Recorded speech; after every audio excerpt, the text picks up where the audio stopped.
दोस्तों ध्यान रखिएगा, जैसा कि आप पता होगा कि रस, आप समझते हैं कि रस का मतलब सिर्फ आनंद होता है। बिल्कुल सही बात आप समझते हैं, लेकिन रस का जो सामान्य अर्थ होता है उसको जल, रस का सामान्य अर्थ जल होता है, स्वाद होता है और आनंद होता है। ठीक है, यदि आपसे कोई पूछे आनंद के अलावा रस का और कौन से अर्थ होते हैं, तो आप बता सकते हैं कि आनंद के अलावा रस का अर्थ जल भी होता है और रस का अर्थ स्वाद भी होता है। क्लियर? तो रस का जो मुख्य अर्थ होता है वो आनंद होता है। हम लोग आनंद के नाम से ही रस को जानते हैं। ठीक है, अब हम रस की परिभाषा की बात करेंगे। दोस्तों इस वीडियो में मैं जो आपको रस बताऊंगा, ऐसे रस बताऊंगा, रस का पूरा निचोड़ है। आपको कोई भी बुक, कोई भी वीडियोस देखने की आवश्यकता नहीं पड़ेगी। ठीक है, तो ध्यान से वीडियो को अंत तक जरूर देखिएगा। अब बात करेंगे हम रस की परिभाषा की। तो देखिएगा, रस की परिभाषा बोलती है कि काव्य, कथा, नाटक तथा उपन्यास के, यानी कोई भी काव्य हो या कोई कथा हो या कोई नाटक हो या उपन्यास के पढ़ने से, सुनने से या अभिनय देखने से जो आनंद की प्राप्ति होती है उसे हम रस कहते हैं। ठीक है, आनंद की प्राप्ति होती है उसे क्या कहते हैं? हम रस कहते हैं। अब देखिएगा, कोई भी काव्य आप पढ़ रहे हैं, कोई भी कथा आप सुनते हैं, जैसे भागवत कथा आप सुन रहे हैं, कोई भी नाटक हो रहा है, आपके स्कूल में नाटक होता है, आप कहीं बाहर गांव में बहुत सारे नाटक होते हैं, आप उनको देखते हैं, उपन्यास को आप पढ़ रहे हैं या सुन रहे हैं, उसके कोई अभिनय, कोई पिक्चर देख रहे हैं, कोई ड्रामा देख रहे हैं, मतलब इसको देखने से जो आपको आनंद, जो खुशी महसूस होती है, जो खुशी की प्राप्ति होती है, उसी को ही हम रस कहते हैं। इस बात को समझ लेना। आप देखिएगा, संस्कृत में कहते हैं, संस्कृत में रस के लिए भी कहा गया है। देखो संस्कृत में क्या कहा गया है, किसने कहा है, वो भी देखते हैं। रसात्मकम वाक्यम काव्यम, यानी रस युक्त वाक्य ही काव्य होते हैं। इस बात का ध्यान रखिएगा, ये आपका कभी कभार विविध में पूछ लिया जाता है कि रसात्मकम वाक्यम काव्यम। ठीक है, भरत मुनि के अनुसार रस की क्या परिभाषा उन्होंने दी है वो देख लेते हैं। विभावानुभाव व्यभिचारी संयोगाद रस निष्पत्ति, यानी विभाव, आपका अनुभव और व्यभिचारी भाव के संयोग से रस की निष्पत्ति होती है। मतलब इन तीनों को मिलकर, जब ये तीनों चीजें मिल जाती हैं, इनका संयोग हो जाता है तो रस की निष्पत्ति हो जाती है। क्लियर? ये मैं बिल्कुल आपको बेसिक बता रहा हूं। अब हम आगे बात करेंगे रस के कौन कौन से प्रकार होते हैं, रस के क्या स्थायी भाव होते हैं और कितने टाइप के रस होते हैं। ठीक है, चलिए, ये जो सामान्य जानकारी थी रस के बारे में वो मैंने आपको बता दी है। अब हम आगे देखेंगे कि रस में क्या हमें पढ़ना है और कैसे पढ़ना है। ध्यान रखिएगा, रस की जो भी मैं आपको बताऊंगा ऐसे बताने वाला हूं कि आपको इसके बाद कोई भी वीडियो देखने की आवश्यकता नहीं पड़ेगी। ठीक है, अब बात करेंगे हम रस के प्रकार एवं रस के स्थायी भाव। अब रस के प्रकार आप सभी को पता होगा कि रस के स्थायी भाव और रस के प्रकार 9 होते थे, सामान्यतः 9 होते थे, लेकिन हमारे कुछ व्याकरण वालों ने 2 इसमें और ऐड कर दिए हैं, तो टोटल हमारे 11 रस कहे जाने लगे हैं। ठीक है, जो 2 एक्स्ट्रा जोड़े गए थे वो कौन से, एक वात्सल्य रस और एक भक्ति रस को ऐड कर दिया गया था, इसलिए हमारे 11 रस हो गए हैं। ठीक है, आगे देखिएगा, मैंने रस के प्रकार में ऊपर आपको रस लिखा है, उसके बाद उस रस का स्थायी भाव क्या होता है वो भी लिखा है। तो ध्यान रखिएगा, श्रृंगार रस, यदि आपसे कोई पूछता है कि श्रृंगार रस का स्थायी भाव क्या होता है, तो श्रृंगार रस का स्थायी भाव रति होता है। हास्य रस का स्थायी भाव क्या होता है, हास होता है। ये मैंने पूरी समरी बना दी आपको, आगे मैं एक एक करके डिस्क्राइब भी करूंगा। करुण रस का स्थायी भाव शोक होता है। वीर रस का उत्साह होता है।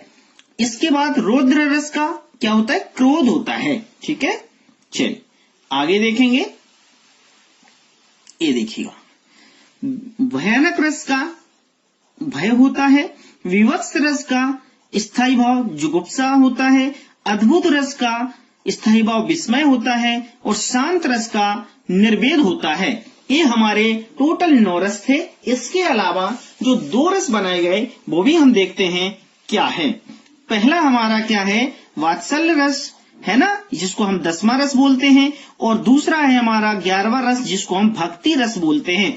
और बाल्य जो वात्सल्य रस होता है उसका स्थायी भाव वात्सल्यता या अनुराग होता है। भक्ति रस का स्थायी भाव देवरति या अनुराग होता है। क्लियर, इतनी बात ध्यान रखेगा। इसलिए जो हमारे टोटल 11 रस माने जाते हैं। ठीक है, चलिए अब हम आगे पढ़ेंगे एक एक रस की परिभाषा और उस रस का उदाहरण। ठीक है, आप, मेरी उम्मीद ये है यदि आप रस पढ़ते हो तो आपको इस वीडियो को देखने के बाद कोई भी एग्जाम हो आपसे रस बनना चाहिए और आपको कोई भी दूसरा वीडियो या कोई किताब पढ़ने की आवश्यकता ना पड़ेगी। पहला रस हमारा है श्रृंगार रस। अब समझिए श्रृंगार रस किसे कहते हैं, पहले हम इसकी जरा परिभाषा देख लेते हैं। ठीक है, श्रृंगार रस का स्थायी भाव रति होता है, अर्थात इसके अंतर्गत नायक और नायिका, जो नायक और नायिका के मन में प्रेम का भाव उत्पन्न होता है, जब यह प्रेम रस की अवस्था में पहुंच जाता है तो यह श्रृंगार रस कहलाता है। जैसे कि मान लिया कोई एक लड़की है और कोई एक लड़का है, जब इन दोनों के बीच, जैसे आप देखते हो ना, जब आप कॉलेज में जाते थे, तो आप क्या करते थे, पहली बार क्लास में गए, दूसरी बार क्लास में गए, धीरे धीरे आपने अपनी मतलब थोड़ी सी आंखों को घुमाना चालू किया। जब आप आंख घुमाते थे तो देखते रहते थे कौन सी अच्छी लग रही, तो दोस्तों में बात करते थे, पीली वाली तेरी, नीली वाली मेरी, है ना, जो भी बात है सब सारी बातें करते थे अपन। तो जब ऐसी बातें करते करते फिर अपने दोस्त भी उनको बताने लगते हैं, अरे यार वो तेरे बारे में चर्चा कर रहा था, वो सहेली बताती है वो तेरे बारे में चर्चा कर रहा था। जब ऐसी ये बातें होने लगती हैं एक लड़का लड़की के बीच में, और जब ये कुछ दिन बाद जब हम फर्स्ट ईयर निकल जाते हैं, वो सेकंड ईयर में जब प्रेम में बदल जाती हैं हमारी बातें, तो फिर हम अच्छी लपक के तो बातें करते हैं, अच्छी खूब मोबाइल पे चैट करते हैं, व्हाट्सएप पर सब सारी चीज। तो ये कहने का मतलब ये है, जब एक लड़का लड़की यानी एक नायक और नायिका के मन में जो धीरे धीरे प्रेम जागृत होता है, और जब वो प्रेम रस की अवस्था में पहुंच जाता है बिल्कुल कि भैया मैं तेरे बिना नहीं रह सकता और तू मेरे बिना नहीं रह सकती, उसको बोलते हैं हम असली श्रृंगार रस, है ना। और श्रृंगार रस के 2 भेद होते हैं, वो ध्यान से समझ लो। अब बात करते हैं यहां पर। ठीक है, देखो श्रृंगार रस के 2 भेद होते हैं। एक भेद कौन सा होता है, संयोग श्रृंगार रस, और दूसरा होता है वियोग श्रृंगार रस। संयोग श्रृंगार रस में, इसमें वही बात हो गई, नायक और नायिका के संयोग या मिलन का वर्णन किया जाता है। मतलब जब एक लड़का और एक लड़की जब आपस में मिलते हैं, उनके मिलन की जो चर्चाएं होती हैं उसको हम संयोग, मतलब एक साथ मिलना, संयोग को मतलब इकट्ठा होना, उसका मतलब जब एक दूसरे से मिलते हैं तब जाके संयोग श्रृंगार रस मिलता है। ठीक है, बनता है। तो उदाहरण देखिएगा, वत रस लालच लाल की, मुरली धरी लुकाए, सोह कहे भोहिन हंसे, देह कहे नटी जाए। ये ध्यान रखिएगा, बिहारी लाल जी ने कहा है, ये बहुत अच्छा दुआ है ना। तो संयोग समझ गए कि जहां मिलन की बात होती है ना, मिलन की बात होती है, वहां पर क्या होता है हमारा संयोग श्रृंगार। और वियोग की बात होती है, मतलब जब हम कॉलेज पढ़ने के बाद फिर बोलते तुम मुझे टाइम नहीं देते, मैं तुम्हें टाइम नहीं देता, तुम मुझे टाइम नहीं देती, फिर वो क्या होती, बिछड़ने वाली बात हो जाती। तो फिर वो दूसरी तरफ ताकते हैं, वो दूसरी तरफ ताकते हैं, ऐसे में वो क्या एक दूसरे से बिछड़ने लगते हैं, है ना। तो कहते हैं इसमें प्रेमी और प्रेमिका के एक दूसरे से अलग होने या अलग रहने से उत्पन्न मानसिक दशाओं का चित्रण किया जाता है।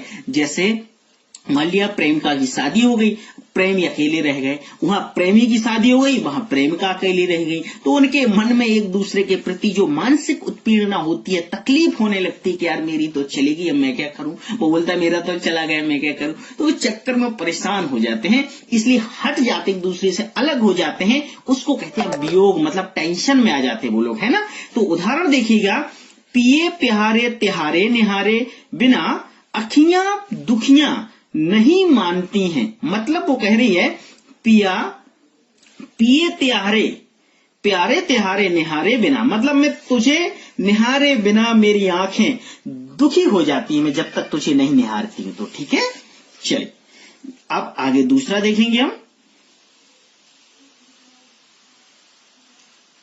ध्यान से समझिएगा। संयोग श्रृंगार समझ लिया हमने। अब बात करेंगे हम हास्य रस की। अभी हास्य रस जो है इसको तो आप सभी लोग समझते होंगे, है ना। हास्य रस को सभी समझेंगे। तो देखिएगा, हास्य मतलब हंसी। किसी भी व्यक्ति, वस्तु की वेशभूषा या वाणी या शारीरिक बनावट को देखकर मन में जो हास्य का भाव उत्पन्न होता है वह हमारा हास्य रस कहलाता है। कोई भी व्यक्ति है या वस्तु है, हम उसकी या तो कपड़े पहनने के तरीके को देख लें या उसकी वाणी को या उसके शारीरिक बनावट को देखकर हमारे मन में जो हंसी आती है उसको हम हास्य रस कहते हैं। इस बात का ध्यान रखिएगा। जैसे उदाहरण में देखिएगा, उदाहरण है तंबूरा ले मंच पर बैठे प्रेम प्रताप, यानी प्रेम प्रताप जी हैं जो तंबूरा लेके मंच पर बैठे हैं। साज मिले